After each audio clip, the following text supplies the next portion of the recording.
Assalamualaikum warahmatullahi wabarakatuh. Kami dari kelompok 4 akan mempresentasikan hasil tugas ETS mata kuliah teknologi IoT mulai dari konsep, rule chain, dan otak pada sistem yang kami buat. Berikut merupakan hasil tugas kami. Baik, saya akan mereview singkat proyek yang kami buat yang berjudul Sistem Monitoring dan Kontrol Terintegrasi pada Cold Bunker, Boiler, dan Kondensor yang terdiri dari 3 proses, yaitu yang pertama ada Cold Bunker. Pada Cold Bunker, kami mengukur level batu bara menggunakan sensor ultrasonik yang ada di Cold Bunker, lalu mengatur bukaan bin gate menggunakan servo motor.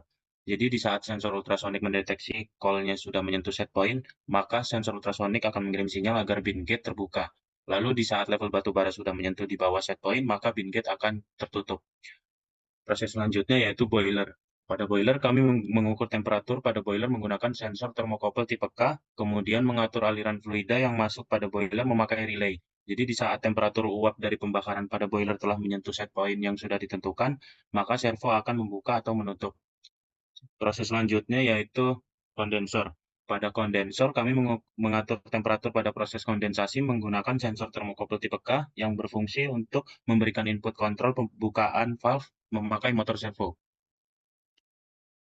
Seperti yang sudah dijelaskan oleh teman saya, pada cool bunker yang diukur adalah level batu bara sehingga berpengaruh pada aturan aliran batu bara ke proses selanjutnya. Berdasarkan literatur yang kami jadikan acuan, set point yang kami gunakan adalah jika level batu bara kurang dari 10 cm, maka bukaan servo motor adalah 0 derajat atau pada level low. Sedangkan jika level batu bara lebih dari 30 cm, maka bukaan servo motor adalah 90 derajat atau pada level high. Dan untuk sistem selanjutnya adalah monitoring dan kontrol suhu menggunakan sensor termokopel tipe K. Sensor termokopel ini akan mendeteksi suhu di dalam boiler, kemudian akan mengirimkannya kepada controller yang akan mengevaluasi apakah suhunya berada dalam batas aman. Pada umumnya, set point boiler adalah minimal 100 derajat Celcius. Namun, pada sistem kami, set point yang kami gunakan adalah 30 derajat. Jadi, misalnya suhu melebihi set point sebesar 30 derajat, misalnya ESP3 relay akan on sehingga aliran fluida yang menuju ke boiler akan berhenti. Sebaliknya, ketika temperaturnya kurang dari set point, maka fluida yang mengalir ke boiler akan buka. Pada sistem selanjutnya yaitu kondensor. Jadi pada kondensor di sini yang diukur yaitu temperatur uap dari pembakaran pada boiler menggunakan sensor termokopel tipe K yang nantinya dapat mengendalikan bukaan dari servo motor. Dan di sistem ini terdapat 4 bukaan yaitu yang pertama kurang dari 28 derajat Celcius dengan bukaan servo 0 derajat. Yang kedua mulai 28 sampai 30 derajat Celcius dengan bukaan servo 90 derajat. 31 sampai 34 derajat Celcius dengan bukaan servo 135 derajat, dan yang terakhir, lebih dari 35 derajat Celcius dengan bukaan servo 180 derajat. Jadi di kelompok kami terdapat dua rule chain, yaitu untuk alarm dan kontrol. Yang pertama saya akan menjelaskan rule chain alarm. Dalam rule chain alarm terdapat dua node. Yang pertama adalah script alarm. Node ini adalah node filter yang menggunakan bahasa scriptable untuk memproses data berdasarkan kondisi tertentu. Yang kedua, node create alarm. Node ini berfungsi untuk membuat alarm jika kondisi pada node script alarm terpenuhi. Node ini diatur untuk membuat alarm dengan jenis critical alarm dan tingkat keparahan kritikal. Konfigurasi ini juga memungkinkan alarm untuk dipropagasi ke pemilik. Jika alarm sebelumnya ada dalam metadata, maka akan digunakan kembali dengan memperbarui data detail alarm tersebut sesuai kebutuhan.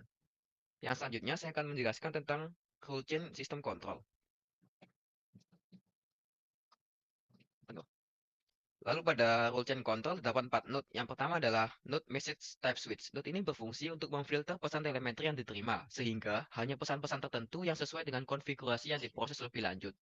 Node ini bertindak sebagai titik awal dalam rule chain. Untuk node yang kedua adalah save time series. Node ini menyimpan data telemetri yang masuk dalam bentuk time series. Data ini bisa berupa suhu atau data lain yang dikirimkan dari perangkat atau SP32. Dan nantinya disimpan untuk analisis atau keperluan pemantauan. Untuk node yang ketiga adalah node control. Node ini menggunakan script JavaScript untuk melakukan transformasi data. Script ini membaca nilai suhu dari pesan, menentukan sudut servo yang sesuai berdasarkan rentang suhu tertentu, lalu mengatur perintah untuk mengubah sudut servo. Lalu untuk node yang keempat adalah send servo command.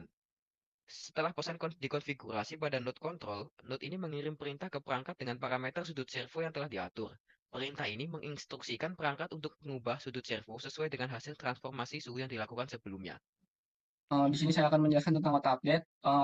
Di dalam otak update sendiri, hal yang pertama adalah memasukkan firmware baru ke bagian add package. Kemudian setelah kita masukkan, di sini tuh filenya itu berbentuk binary file.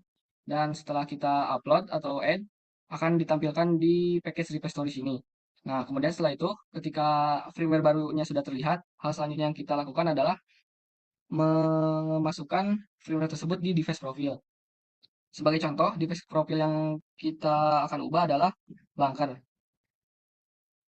Nah, di sini kita hanya harus memasukkan firmware yang baru di kolom ini. Nah, misalnya sekarang saya ingin mengganti firmware baru ini ke versi 1.0.4. Nah, kemudian kita checklist di sini. Proses. Setelah itu, kita masuk lagi ke bagian device. Nah, di device ini, kita juga harus memasukkan firmware baru yang akan kita update. Nah, di sini kolomnya. Nah, kita masukkan lagi yang 1.0.4. Baik, setelah kita upload, bisa kita lihat di sini statusnya itu masih inisiasi. Kita dapat lihat melalui serial monitor bahwa proses upload akan terjadi. Nah, di sini dapat lihat ada progress upload. Kita akan tunggu ini sampai mencapai 100%.